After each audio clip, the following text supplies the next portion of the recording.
Calling this meeting to the Public Services Committee, Monday, January 9th, 2012, to order at 5 o'clock.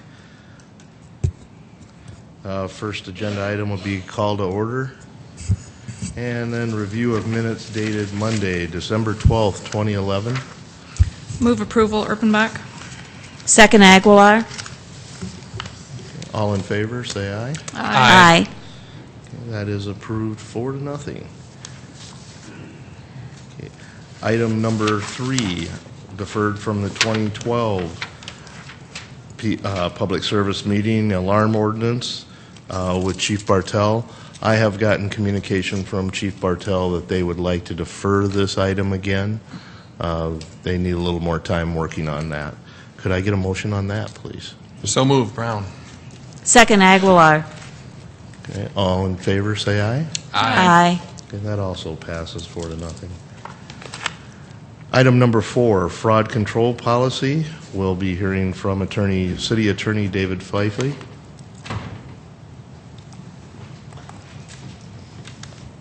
Thank you, Mr. Chairman. Dave Fifley with the City Attorney's Office. I'd respectfully request that items 4 and 5 be considered together in terms of what we're proposing with conducting the fraud control policy deals with the ethics ordinances.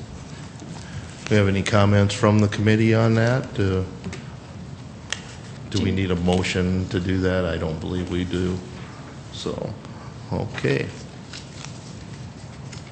Then with that, David, we'll let you get started. My famous last words today, Mr. Chairman, will be, I keep my comments very brief.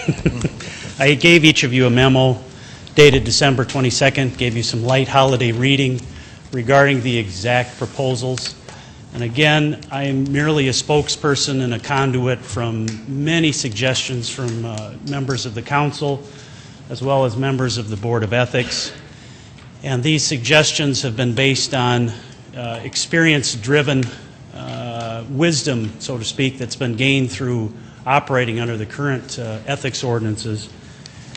And I essentially kept a running list of what your suggestions were going forward, and I merely tried to put into words and into effect exactly what many of your suggestions were. In addition to that experience-driven criteria, I also looked at ethics commissions ordinances or statutes.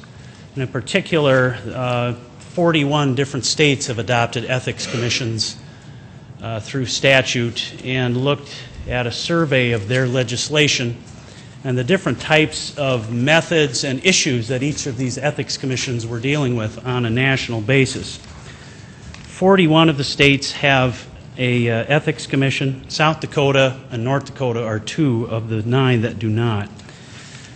In a review of this legislation, it was clear that 2 glaring issues were confronting any ethics commission across this country. The first was when and if complaints are to be made public, and the second was how to handle what would be so-called frivolous complaints, or those complaints that may lack a basis or a merit in fact or law. On the disclosure issue, it was clear in reviewing the legislation that the states were attempting to strike a balance between the public's right to know and the accused right to privacy, and when complaints were to be made public. Public disclosure has likewise been an issue that's been addressed by a growing body of case law over the last 30 years, stemming from a 1978 U.S. Supreme Court decision, Landmark Communications versus the state of Virginia, that involved a complaint against a judge. And the Supreme Court, in that ruling, and certainly 30 years of case law that have been developing since that time, have really driven these 41 states in terms of their legislation and when complaints are to be made public. Essentially, the taking that you can take from all that is that when it's involving an elected official, most commissions are making it public. It's a matter of when. At this point, I can safely say that the city ordinances would be in the minority among ethics commissions in terms of being able to keep those types of complaints confidential in perpetuity. There were 3 states that never released them to the public, and that would be Louisiana, Mississippi, and Illinois. The other commissions had varying levels of disclosure. 15 states, including Minnesota, released the complaint at various times, either after a final decision has been made, an individual has been charged, formally charged, that would be after a probable cause determination, or a final action is taken.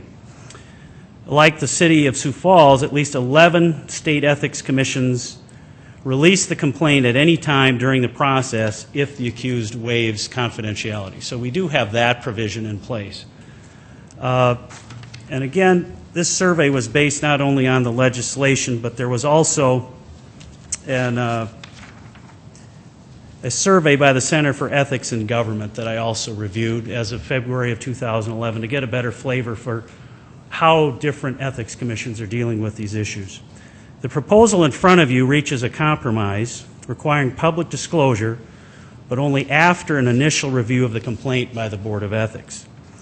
In Article 3 complaints, and those are involving elected city officials being council members, including the mayor, the Board of Ethics report, which it currently is required to issue to the council, which includes findings of fact as well as recommendations to the council, if any, if it's not been dismissed, is made public, and any further proceedings before the council are public.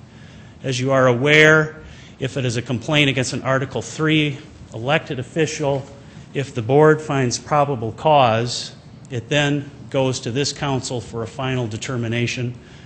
And this proposal would have the report itself, which the Board of Ethics serves in an advisory role. It would be an advisory report. And then you would have, as a council, what I would call de novo review, or your ability to make on your own separate findings. You wouldn't be bound by the Board of Ethics findings, but it would have recommendations. And the public would have that disclosure of what the Board of Ethics recommended. But then the actual hearing would be in front of the council. It would be public. The council's ultimate employer is the public. Your employer would be watching those proceedings and know and hear exactly the same evidence that you would. And this, I think, would square with that long body of case law regarding elected officials and the public's right to know versus the individual elected officer's right to privacy. The other, if I may continue, I'll address the other main issue, is the dealing of frivolous complaints. In that survey that I mentioned by the Center for Ethics in Government, their review of all the states that had ethics commissions indicated that most state ethics commissions have been granted the authority to dismiss a complaint if it is determined to be frivolous. The most accepted definition among these ethics commissions for frivolous was described as a complaint lacking a basis in fact or law. Certainly, each state had varying grounds and possible sanctions for frivolous complaints. The grounds for this proposal that are before you are largely taken from the state of Texas. And I recalled in reviewing this legislation that seemed to me about 20 years ago, the state of Texas had quite an influx of ethics complaints against elected officials back there. I seem to remember it back in my political science days in college. And I thought, what better place to take some remedial legislation than from the state of Texas, who's probably had as much experience dealing with these types of issues as anyone else. In addition, some council members and Board of Ethics members wanted in the proposal the imposition of costs and attorney's fees as a possible sanction for frivolous complaints. According to the Center for Ethics in Government, 7 states imposed such a sanction. In that memo dated December 22nd that was forwarded to you, it's been placed on the website, and it's certainly available for public view. I'm not going to discuss in detail any of those particular proposals beyond this overview today. I think you've had time to digest it, and certainly we've had many individual discussions between certain members of this committee and me, or Board of Ethics members.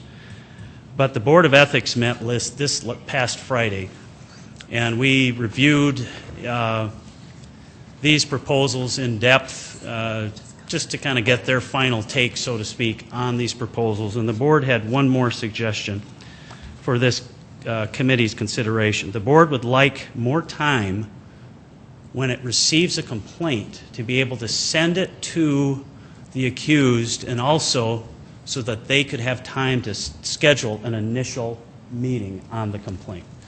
Procedurally, what happens is our office gets a complaint, and right now, within 2 business days, we send a copy of that complaint out to the accused by certified mail.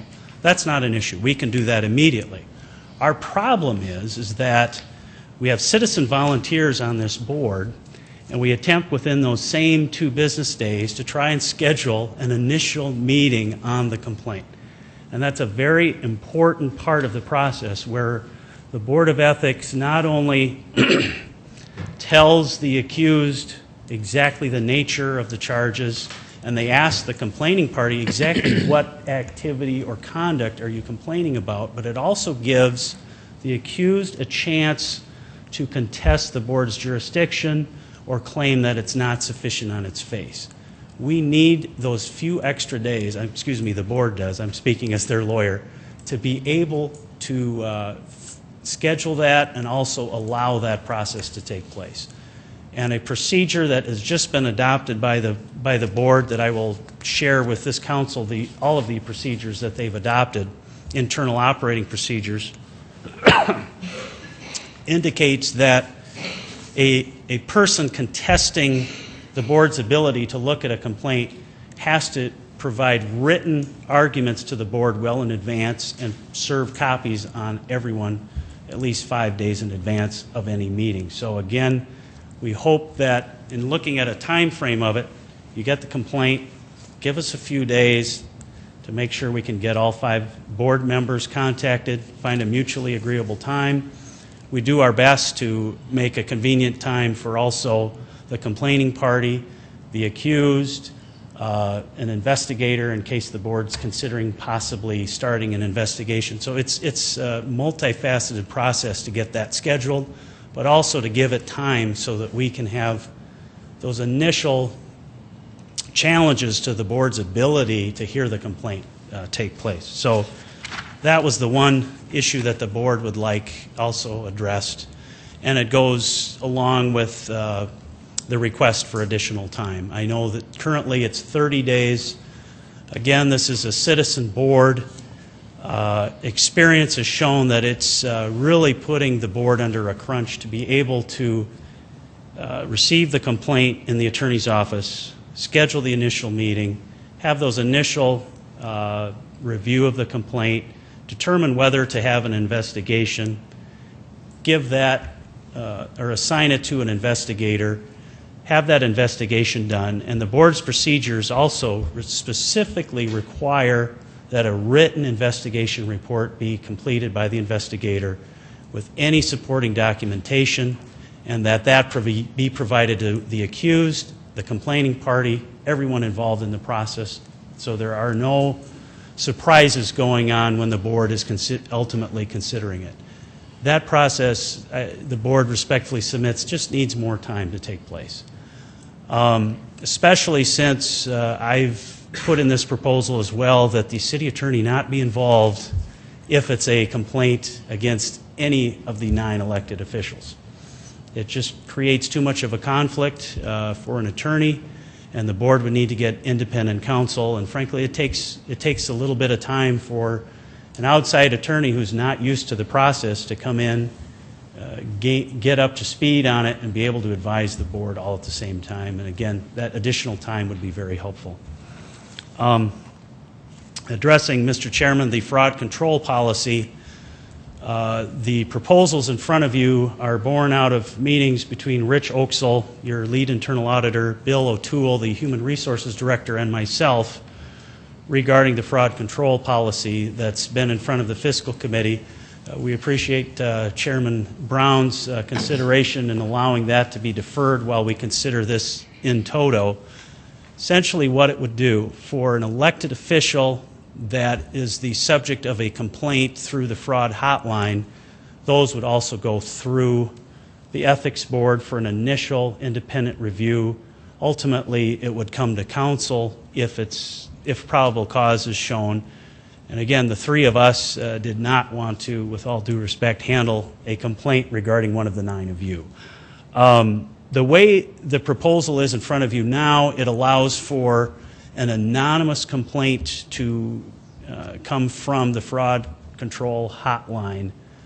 I mean, I leave it up to your good discretion. My thoughts would be to maybe have that requirement be, if it's an elected official, that person have to identify themselves, just like any other complaint before the Board of Ethics. Again, I leave that up to your good discretion. The other major shift or expansion of jurisdiction for the Board of Ethics would be their recommendation that they be able to handle Chapter 14 of the city ordinances involves elections, and to the extent that an issue arises regarding a current elected official, that the Board of Ethics have jurisdiction over the investigation of any possible violations, rather than, again, like 14-78 has now, where the city attorney would do it. What's driving the timing on this, and again, Chairman Anderson, we appreciate your indulgence in fitting us into the schedule today, is these proposals we'd like to see adopted and in place before the April election, in light of the fact that it's so much of what's driving the expansion of jurisdiction would include specific allegations of elections ordinances violations. With that, I'd open it up for any questions you may have. Just start with clarification. I'm looking at SIRE and I'm looking at the pile of documents I have for this meeting, and I'm not seeing the fraud control policy. Do we not have a draft of that yet? We have a working draft, Okay. Councilor Erpenbach, but not a final draft yet. Frankly, we wanted to make sure that the council was in favor of having elected official complaints under the fraud hotline go through the Board of Ethics before we presented a final policy for the fiscal committee's review. Okay, because I did see it woven into the ethics ordinance amendments as I read through those, and so I just didn't know for sure if we were supposed to have that as well. Thank you. But for your information, the three of us, Rich Oaksell, Bill O'Toole, and I, are in complete agreement on a proposal for the fiscal committee going forward. And it's just contingent on whether this committee and the council, ultimately the council, would like those complaints to go through for elected officials. Councilman Brown? David, on the fraud hotline piece, talk me through the requirement that the complainant not be anonymous on the elected official. The issue would be, Counselor, again, I leave it up to your good discretion in terms of whether an anonymous complaint, which can be done under the fraud hotline right now, whether we should create a requirement that the person be named. Currently, any other complaint before the Board of Ethics, the complaining party has to identify themselves. And I think it would be born out of the concern that you want to be able to, I guess the law calls it the right to confront the witnesses against you, and that's kind of where I'm coming from. I would think that certainly with the ramifications involved, that an elected official would have the right to confront those witnesses and know, well, who is complaining against me? And with an employee, it'd be a personnel matter, correct? Correct. That would lead to a separate investigation, most likely conducted by Human Resources. Okay. Unless it was a council employee, then it would be up to the council how to proceed. So. And then back to section 12.5-8 on the ethics board. I think you said, and I just needed clarification, we have a total of 5 members on the ethics board, right? Correct. And I'm trying to remember our thinking on changing the quorum to 4 instead of 3. I think it was just because of the serious nature of bringing a charge forth.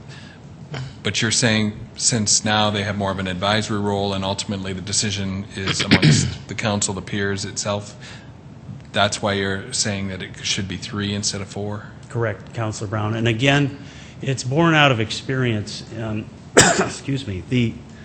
The Board of Ethics members, they're private citizens. They have very hectic lives. At times, it's very difficult for us to be able to have all 5 present. And more importantly, there have been occasions where a Board of Ethics member has had to recuse himself or herself for various reasons.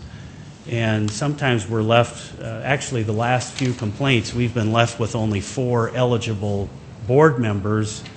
And if you have one member who's sick or gone on vacation for a short spell and we have a set deadline that needs to be accomplished and satisfied, the board's just asking that to be returned back to 3. With the changes in the deadlines, will that help that situation in terms of attendance at meetings?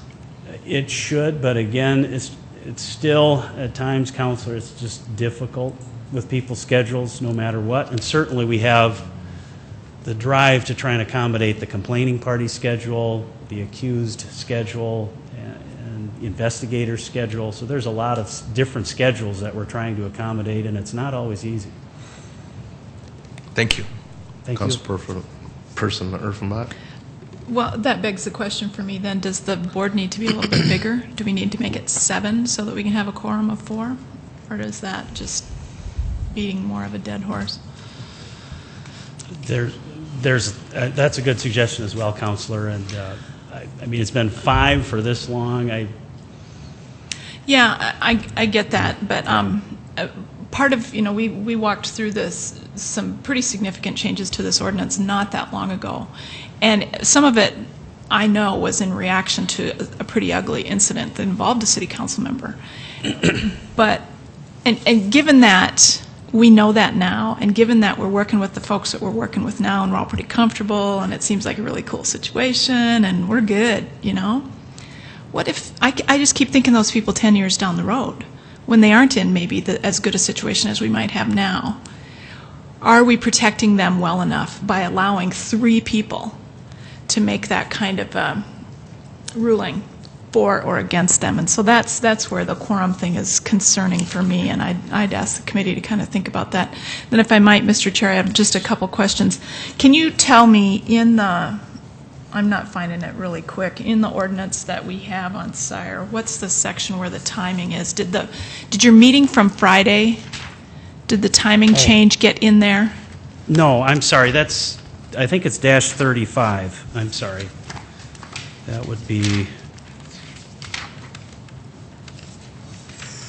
I noticed it was different when I was looking at it this weekend, but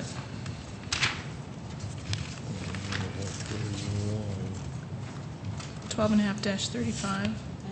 Let's see.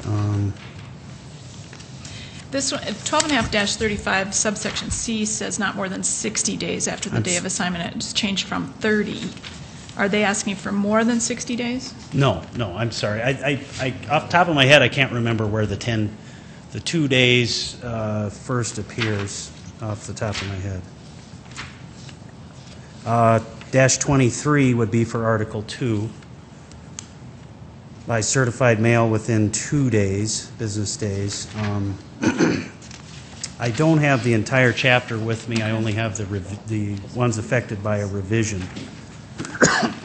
But it would be early within Article 3 regarding the same for an Article 3 complaint. Okay. I'm not as concerned about that, but if we could find out where that is exactly so we could kind of talk about it specifically. Then if I might, Mr. Chair, I had one other question about 12.5-13. And I realize this is not a change, but I want you to just read it. I don't even know what to do with it, but read the last sentence in that paragraph 12.5-13. This article does not apply to the mayor and other city council members. Again, that's just based off of what the charter says, that the mayor is a member of the council. I know, but then if you read the first sentence, the proper operation of a republic requires that public officers and employees be honest, impartial, and responsible to the public, blah, blah, blah, all these really nice things. And then it says at the end, oh yeah, but forget the mayor and the council. That one kind of threw me. I know that it's in there now, and I know that we're expected to behave in a certain way, and it's probably covered in other places, but that one sentence is kind of hinky. And again, I don't have a law degree, so I just... Good point, Counselor.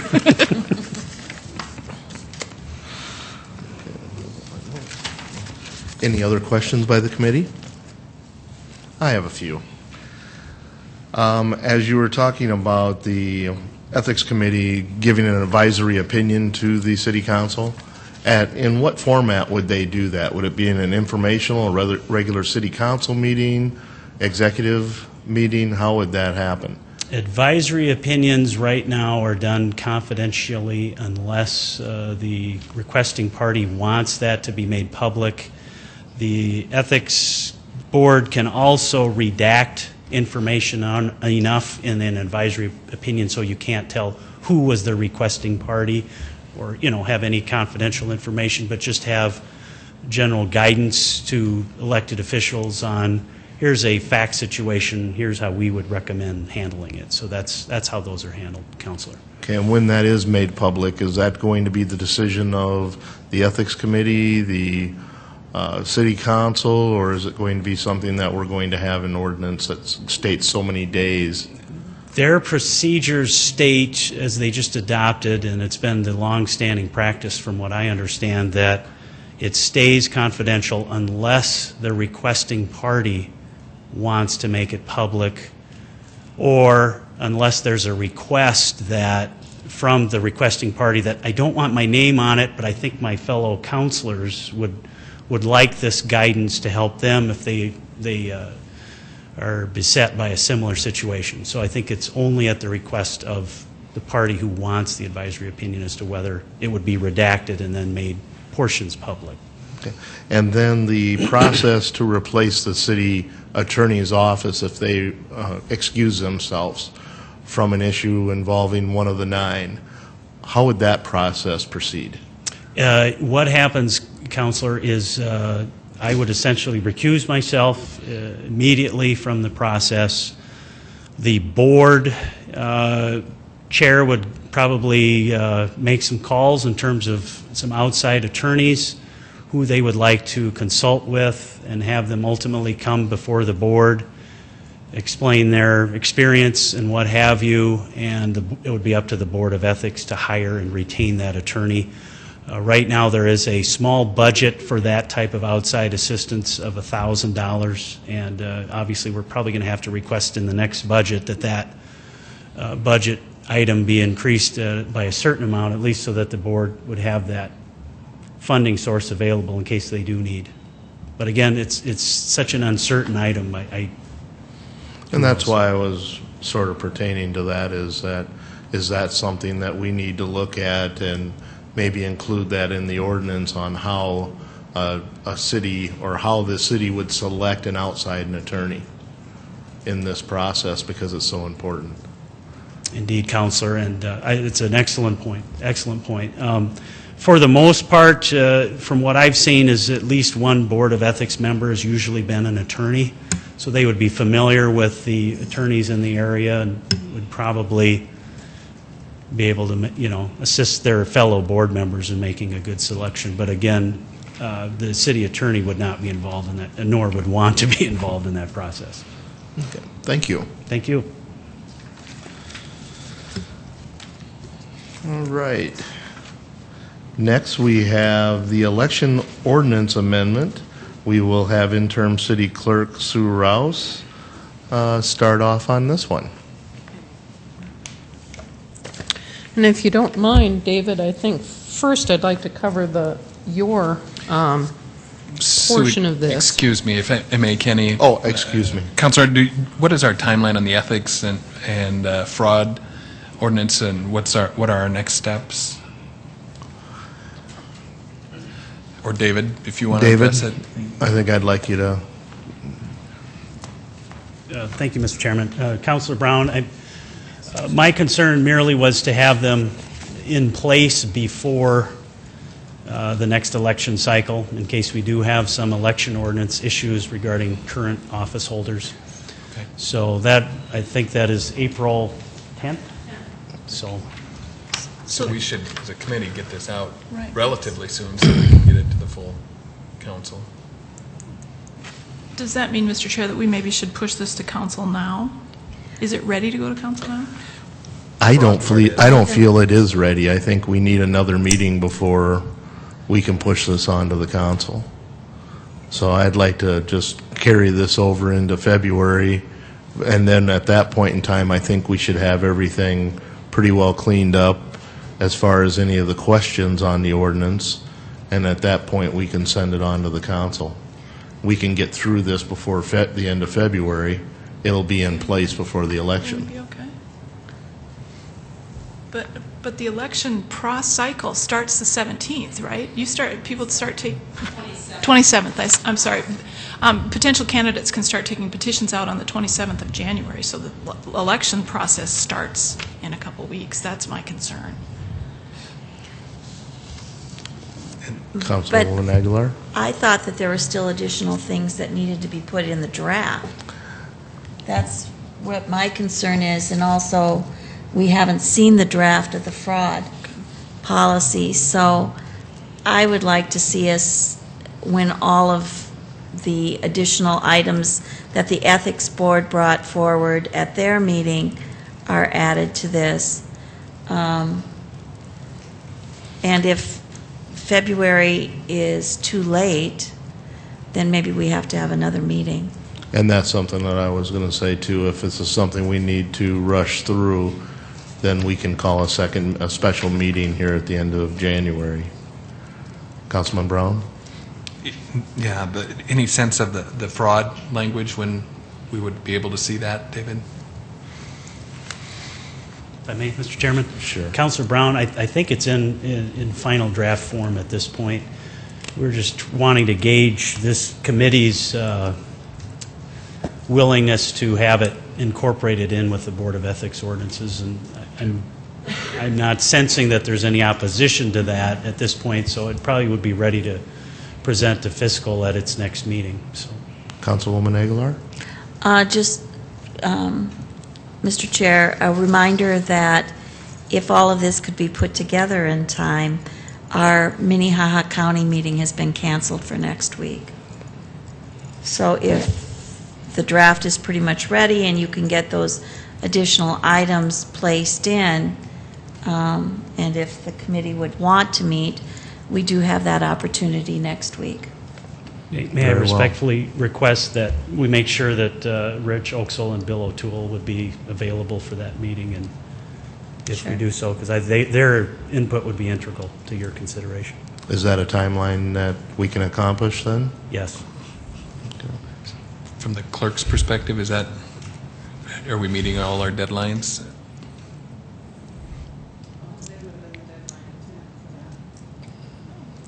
You're talking about having another Public Services Committee meeting, correct? You're not, not a council Correct. meeting, so the Monday deadline wouldn't, but I'll defer it to city clerk.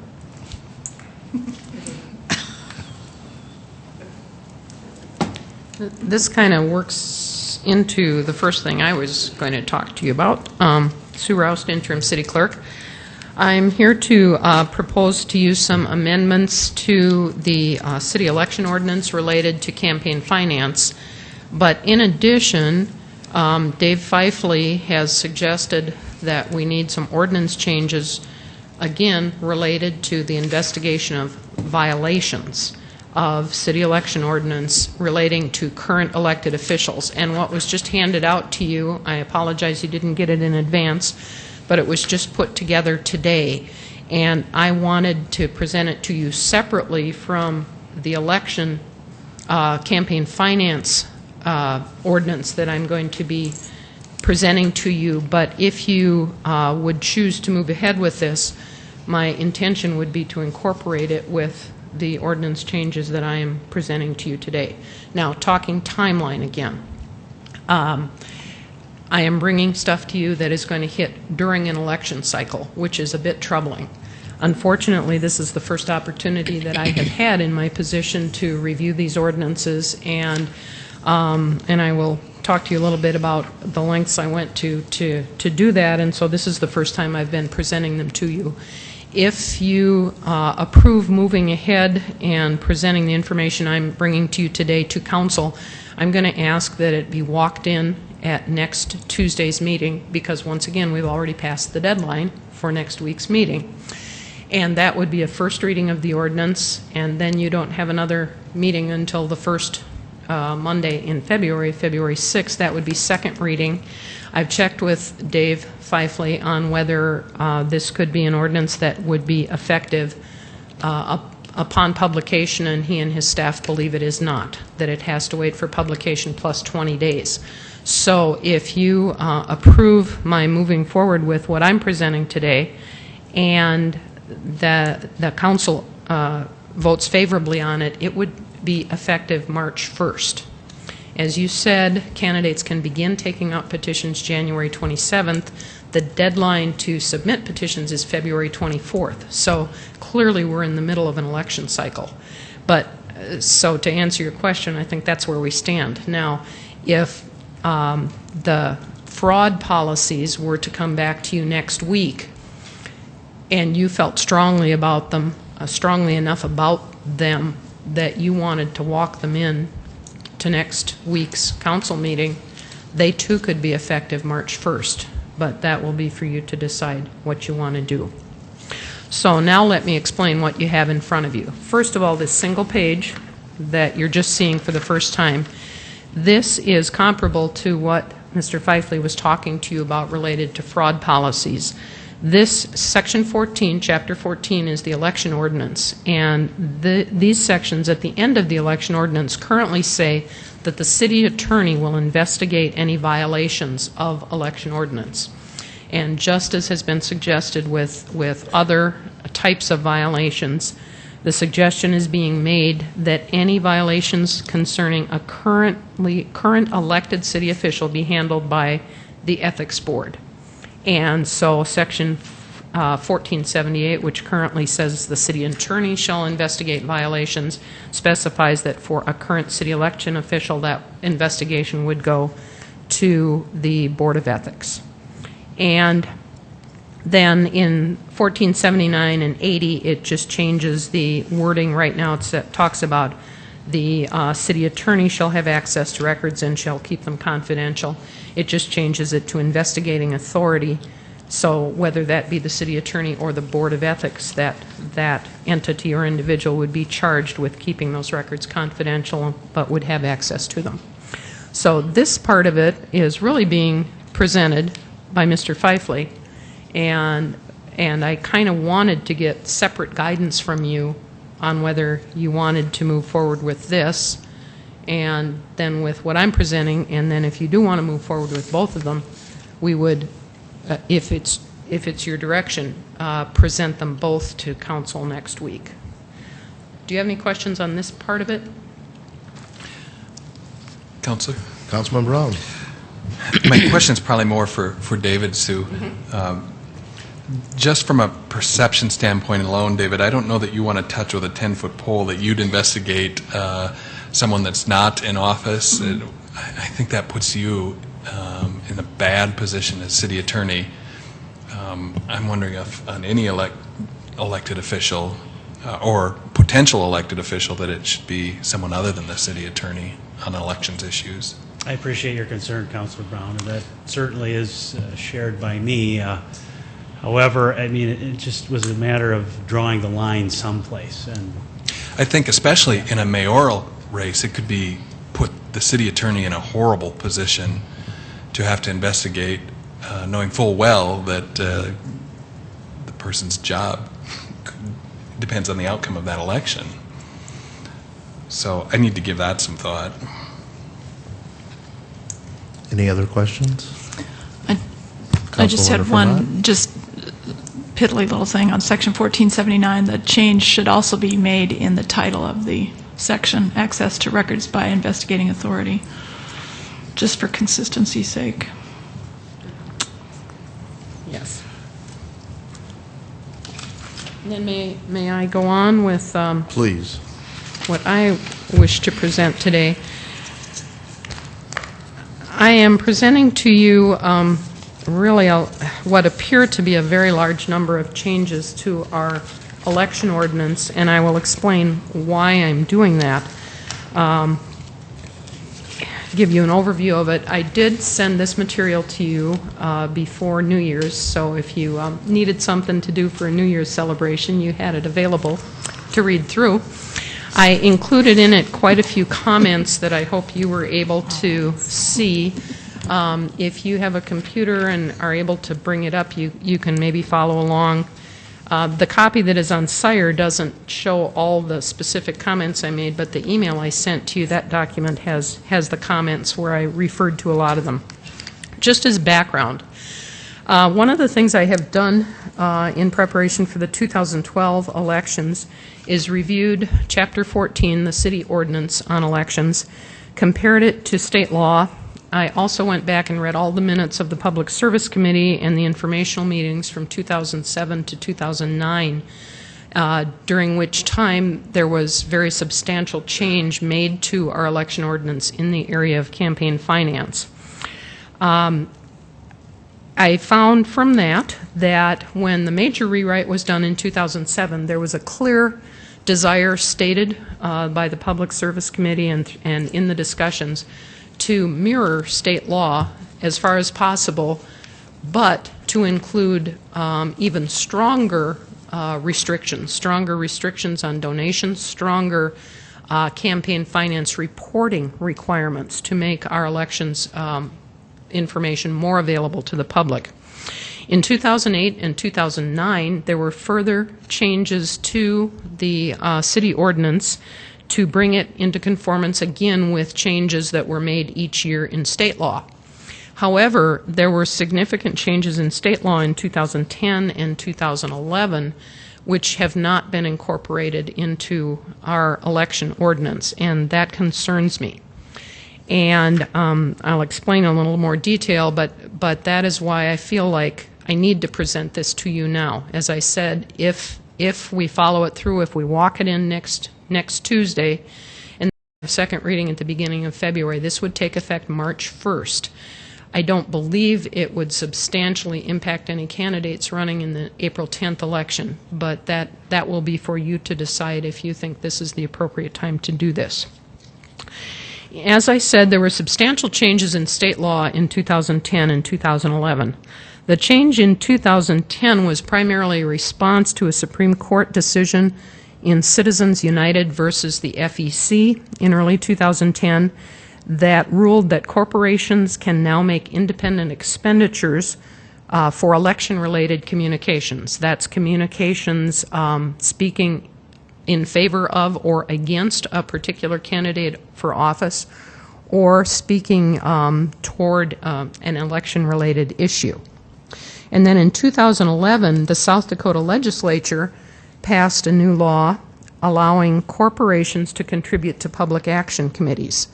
I've gone back and listened to the information on the Legislative Research Council website, the hearings related to these, to understand the reasons behind them.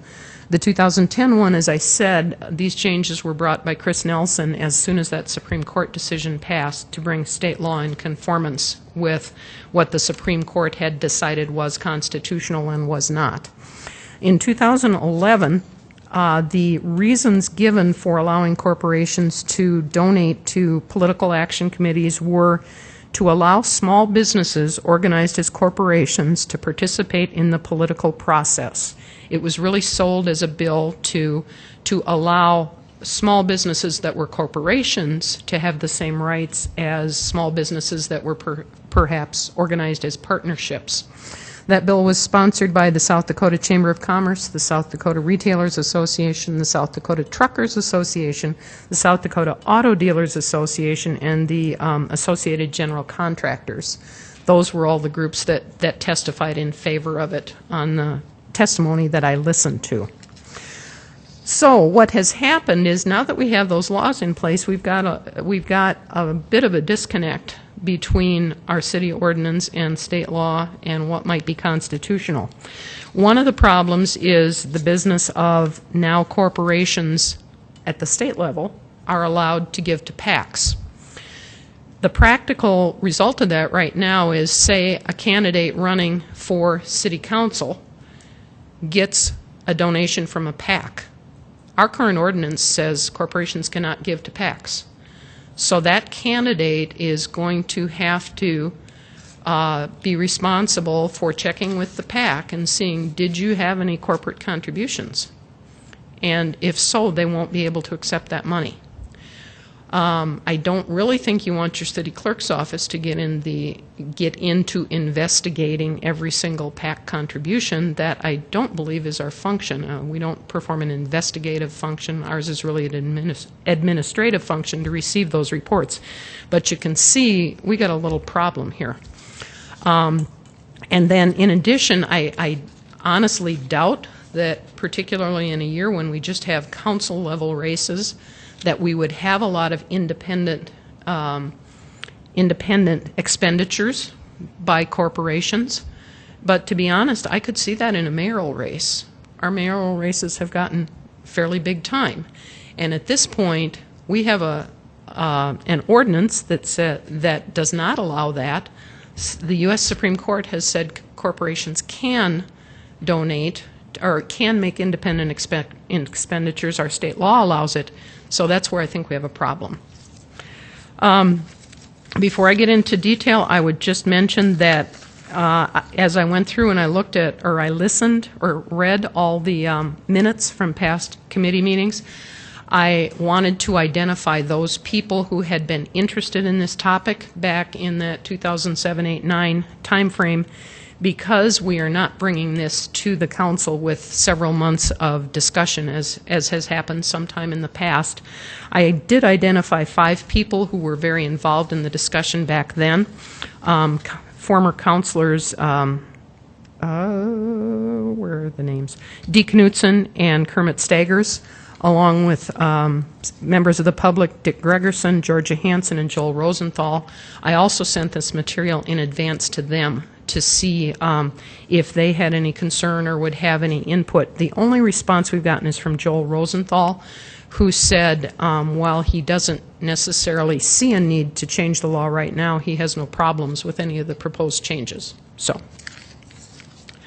now if I could just, and I'm not going to go through every single change, but I have put in the comments all the places where I really was just changing it to comply with the laws passed by the South Dakota legislature in 2010 and 11.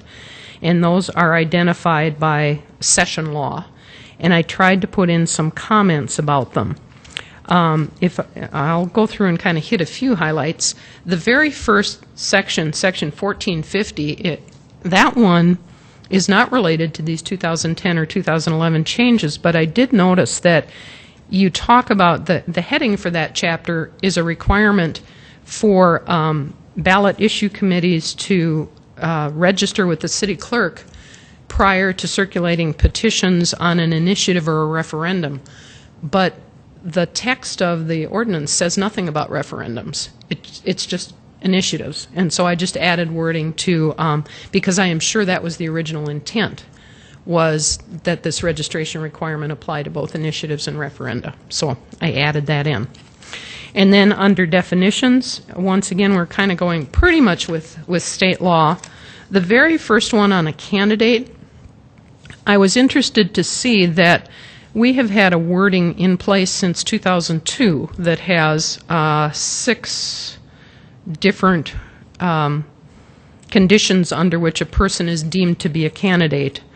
State law just has 4, and some of these are a little repetitive. And for instance, if you purchase commercial advertising space or broadcast time to promote your candidacy, well, you have, in effect, you've most likely spent $500, which is one of the thresholds. Before you spend money, you have to create a candidate campaign committee, and so these kind of, I just tried to kind of clean that up and make it match to current state law, so that a person would be deemed a candidate when they have raised or spent $500, have created a candidate campaign committee, have filed petitions for office, or authorized anybody else to solicit contributions or make expenditures on their behalf.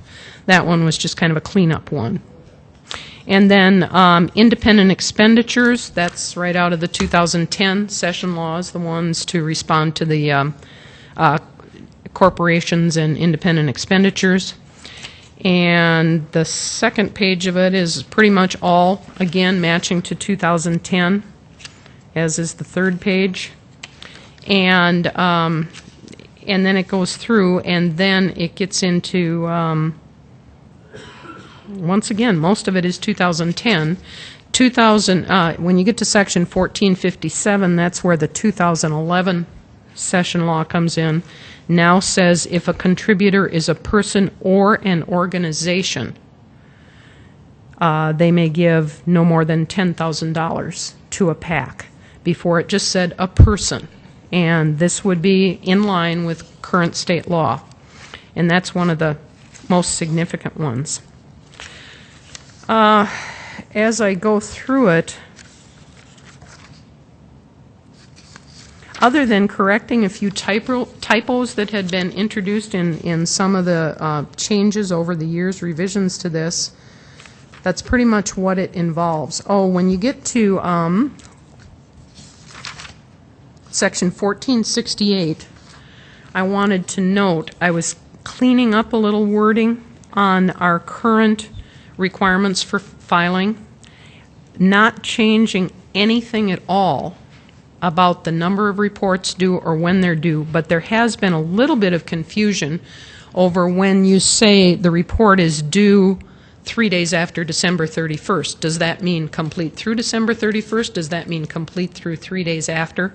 And so the changes in that section do not change the schedule at all, except to make it clear that your deadline is the end of the year or the end of the month, and the report is due 3 days later. So it's not changing anything in our schedule.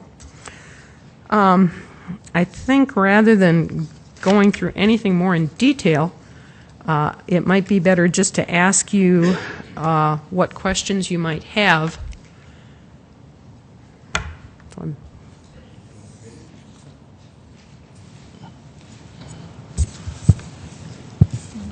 Councilwoman Urfenbach? I again just have one minor thing, because I have been sort of in conversation with you, Sue, about this, and I appreciate the changes. I appreciate you keeping us caught up with state law. And I appreciate, even though I hadn't thought of corporations as small businesses, and so that's was my stumbling block to this to begin with, so I duly noted. So my question then is sort of related then to our next topic on the committee agenda, is in recodification.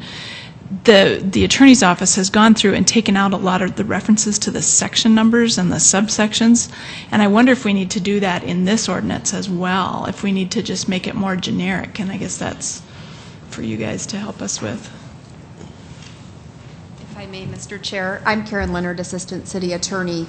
American Legal is going to be reorganizing our chapters and renumbering all of the subsections, so it's not something that we need to ultimately worry about. But my question is, in the copy, in the paragraphs of the ordinance, it'll say, it'll refer back to a number part of the ordinance, and so that's the question. Is the because cross-referencing, yeah. In the recodification piece, when we start looking through that, there are places where those references are taken out, and the comments say very specifically the references are taken out because recodification is coming, and so I just didn't know if we needed to do the same thing here. Oh, I didn't have access to the comments, so that makes more sense to me.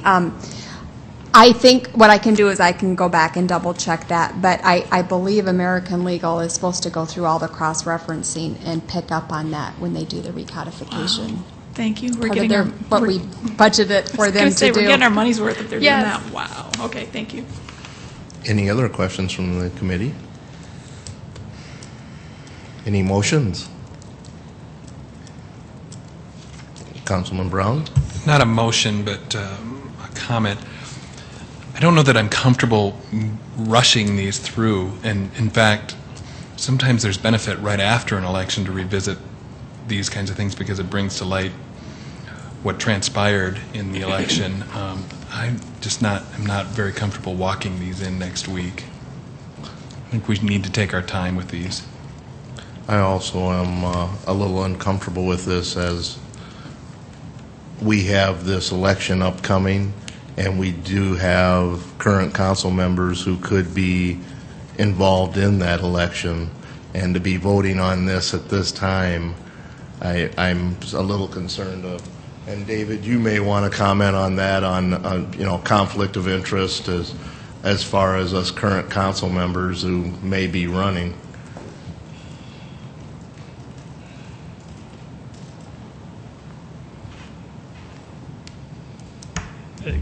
Mr. Chairman, I think to the extent we're merely updating to follow state law, off the top of my head, I don't see that there would be a direct conflict for anyone who would be, any counselor who would be going for elected office to have a conflict of interest, since you're merely following what state law has recognized that recent U.S. Supreme Court decision requires. And frankly, if you were to try and implement this set of ordinances as currently written, what our office would likely be required to do is render an interpretation that makes them consistent with the U.S. Supreme Court decision and the way things are, and that makes a real mess, to put it bluntly, for our office. Councilwoman Aguilar? What are the repercussions if we don't make those changes? For the candidates? You For our have, staff. you not only For our are, staff. I mean, you have the issue that you have some ordinances on your book that are unconstitutional. And it forces our office to not enforce them or recommend to you folks that they not be enforced because they're unconstitutional. Mr. Chairman, Continue. one more.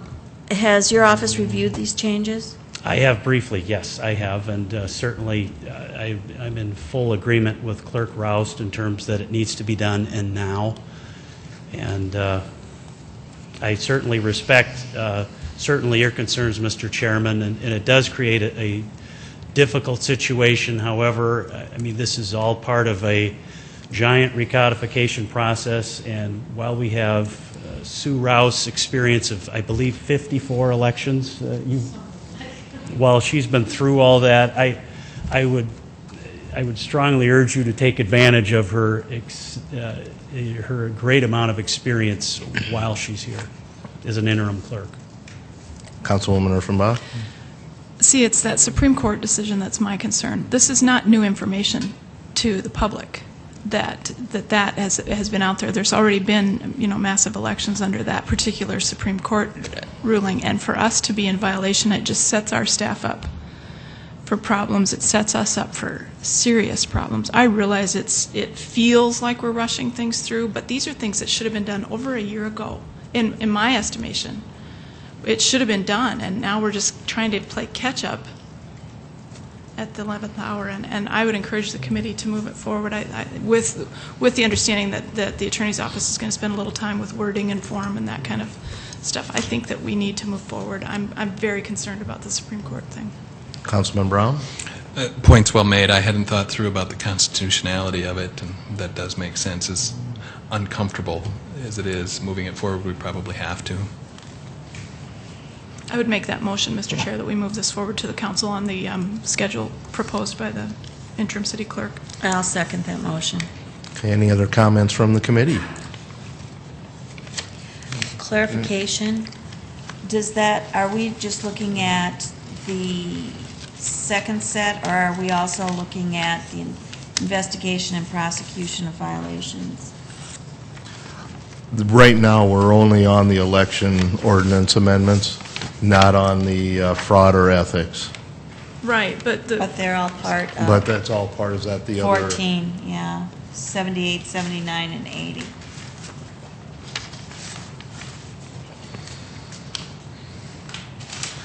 The 1478 and 1479? and 1480, Or that first sheet of 1480. paper that Okay. Mrs. Roust handed to us. Comments on that? I don't feel that that changes this whole ordinance too dramatically that we can't move both of those on. I would agree. I would add that to my motion if I might. Okay, And I'll second that. you got that? Okay. All in favor, say aye. Aye. Okay, that does pass to the city council. Okay, next on the agenda, we have recodification, and we'll have the city attorney's office start with that now. Good evening, Karen Leonard, Assistant City Attorney. Thank you for agreeing to put this on your agenda for tonight. Part of the reason why we asked for it to be on your agenda is that we have a contract in place with American Legal, and they need to see our revisions by the end of the month. And so this was our ability, as quickly as we could, to turn around these revisions to you. First of all, I wanted to thank the committee I've been working with. Jamie Palmer from the clerk's office has been very invaluable, along with Carrie Hansel in my office. And in particular, Media Services has been working very diligently. Just to give you a background, 2 weeks before Christmas, our memo was over 500 pages. And I took a very deep breath, and we dug in, and we sat down and rolled up our sleeves, and we then got it down to 300 pages. And right now, it's currently at 305 pages. And the whole committee did it. It wasn't just a me process, but thank goodness for Media Services and the qualified staff we have over there that helped me pare this down.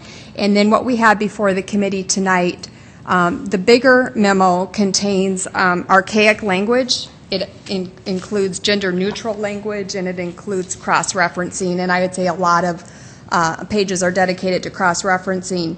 But I think that the issue for the committee here is to look at the archaic language and to express some comfort level in agreeing what we've decided is archaic language, and we wanted to also hear your comments as to whether or not you agreed to that.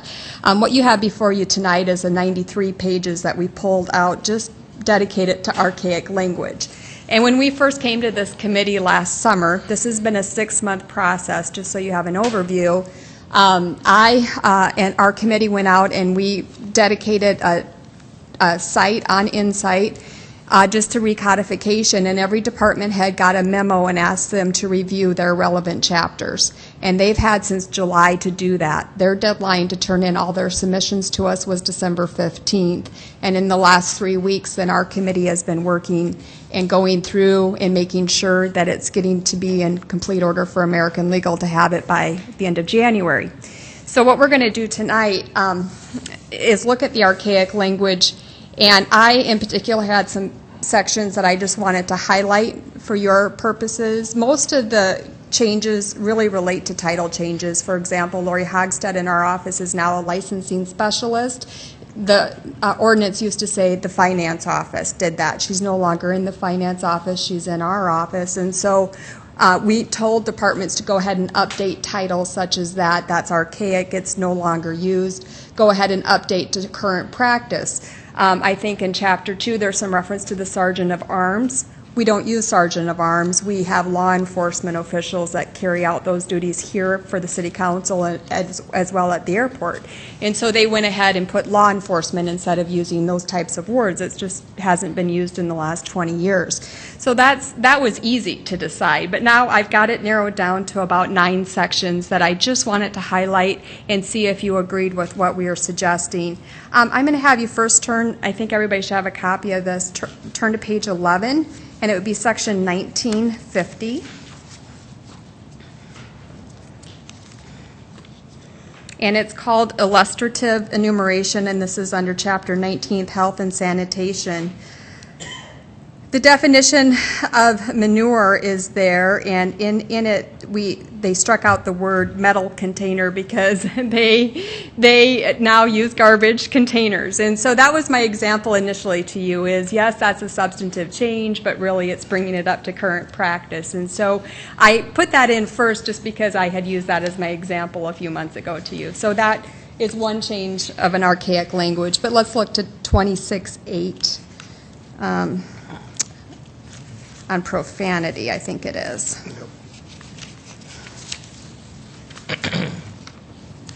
If I might, Mr. Chair, the comments up here that was our favorite part, was the profanity part as we reviewed this weekend. Okay. The things that are illegal in Sioux Falls right now, people. Yes, our office reviewed this. I didn't review this. Keith Allenstein of our office did this chapter, and he pointed out that this is now unconstitutional ordinance and archaic, and as a result of that, there is a South Dakota Supreme Court case that says that the use of profane language is not a crime. Okay, it is archaic. You actually have to intend to use bodily harm against somebody in order for it to become a crime. And so we did want to highlight that we we pointed that out as an unconstitutional ordinance. And the same reasoning applies in 2626. And I just have to get to those pages. And that's on disturbing the peace. We again pulled out the word profane, as our South Dakota Supreme Court has said, you can use profane language. It doesn't make it a crime. It depends on if you're threatening bodily harm against somebody else. And so we would recommend that change happening. And again, on 2627, disorderly assemblies. So those three all tied together. Now when we get into 40-258 on designation of prohibited parking, I was informed, which I didn't know, that we don't necessarily paint our curbs all yellow. And so the word yellow was struck out of that ordinance to address other painted areas and language clarification. And I wanted to bring that to your attention if that created any concern for you by removing the word yellow. Because it is a substantive change, but again, I'm told that not all of our curbs are painted yellow in Sioux Falls. On 41-1, which is found on page 60 and 61 of the memo, and if I go too fast, please let me know. Excuse me for a moment. Yeah. Could I ask a question on that section 40-258, designation of prohibited parking? Right. Do we have something in here for parking for people with disabilities? Saying what the actual marking should be and everything also? As I recall, there is a separate ordinance on disabilities. Okay. And handicap parking, I think is how it's referenced currently in our ordinance. Okay, thank you. Mm-hmm. And then on 41-1, that was page 60 to 61,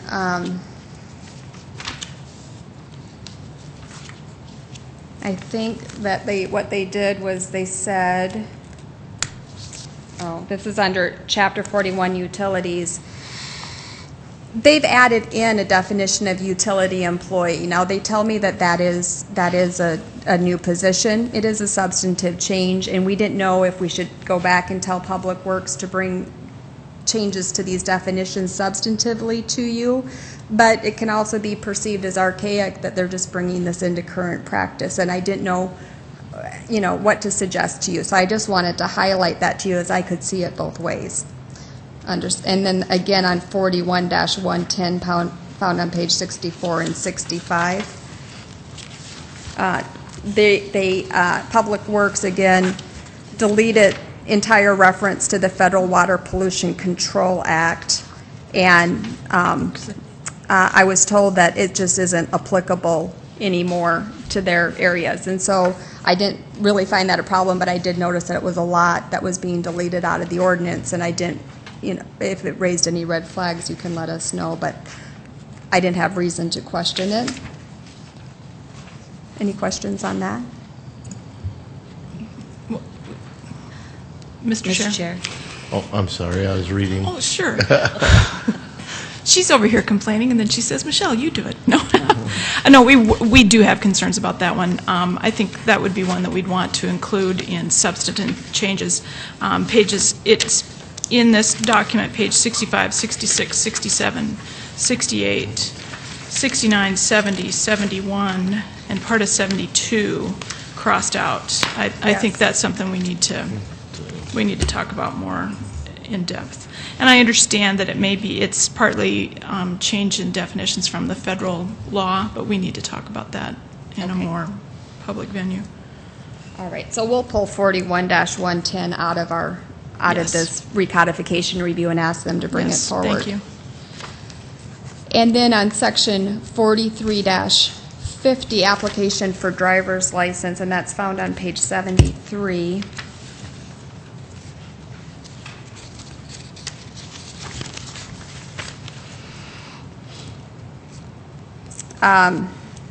It is quite a bit of language is being taken out of here, and I can see, good reason for why they did that.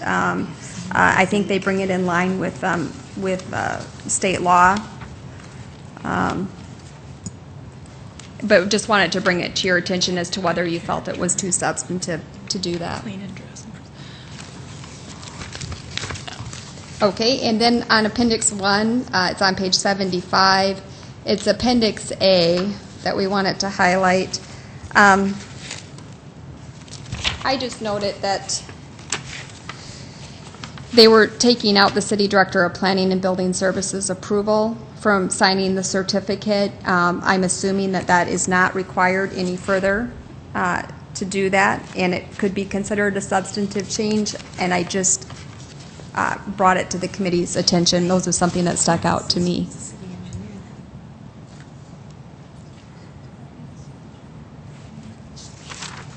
And Doesn't the city engineer report to the Director of Public Services? oh, which section are you on? Who does he report to? We're still looking at what you were just talking about. Yeah, Public Works. Public City Works engineer is- reports to Public Works, and then... So, yeah, okay. But should that be, would that be a substantive change? Because should that be then the Director of Public Works that also signs it? The mayor has to sign it. The planning commission signs it. County planning. Is that all the same? Mr. Chair, I think maybe that is one we need to... I think that's one we need further Yeah. explanation on also, would be the Appendix A. Yep. We'll need further explanation on that also. I'll get a hold of planning in along with Public Works tomorrow and get an answer out to the committee tomorrow, if that would be okay. Once we do get further clarification, would there be a plan on how we'd proceed further with submitting this to American Legal by the end of the month? Before we do that, Mr. Chair, could I ask a couple questions? Please. I just have, on specific changes, because I did go through and read the highlights. I did not read every word, although it was fascinating reading, I'm sure. But I want to look at the Director of Public Parking in Chapter 15 and a half, fees. I'm concerned that that job description, that job title changes with the change in mayor. That change to community development only happened in this administration. True. And he still, at least the last time I heard him introduce himself, he introduced himself as Director of Community Development and Public Parking. Oh. And so I wonder if that shouldn't be kept as Director of Public Parking. I mean, if, 10 years down the road, we're still calling it just community development, then that's a different story. But right now, that's such a new change that I'm uncomfortable with that. Okay. Then under section 27, 16.6, the hours that the parks are open to the public, and this is just question. Oh, sure. We take daylight savings time out of Falls Park on subsection B. If you're section 27-16.6, subsection B, it takes out daylight savings time for Falls Park, but leaves in daylight savings time for Faywick Park, like 5 blocks away. That one threw me. That's something I'd like to see clarified too. I'm not sure what the deal is with time, but I did talk to Dave Fisher about that, Okay. and he asked if he could do that, and he did say that Falls Park has grown over the years since the last 20 years. In the last 20 years, especially now that Overlook Cafe is down there and the mayor has the Winter Wonderland going down there, that it's no longer realistic to think that they can regulate on just during daylight savings time. But the other park, I think Faywick, and I don't know, maybe this does list all the sections. I can't tell you the reasoning why they put it just for Faywick Park and Sub C there back in the day. I guess for me, if I might, Mr. Chair, I just think park timing should be the same no matter what time of year it is, but I guess, don't know. I might be able to- Councilman what am I Brown? missing? I think, Karen, with the Faywick Park thing, it might be in the summer the movies that are there late. Yep, That's why. The activities that the two because of the parks activities that will they definitely dictate the time periods that they're going to be available. Yeah, and that's micromanaging, but it struck my curiosity like the profanity thing did. So that's what I had. Thank you very much. Thank you. Any other questions by the committee Then she asked about timeline. about timeline? Yeah. Well, we do have a couple things to get clarified. should we add this to the agenda for the special meeting next week? And that way we'll have both of those on the agenda, and that will be our focus. Good, works. We don't need to vote on that. That will be on the agenda. All right, thank you. Thank you.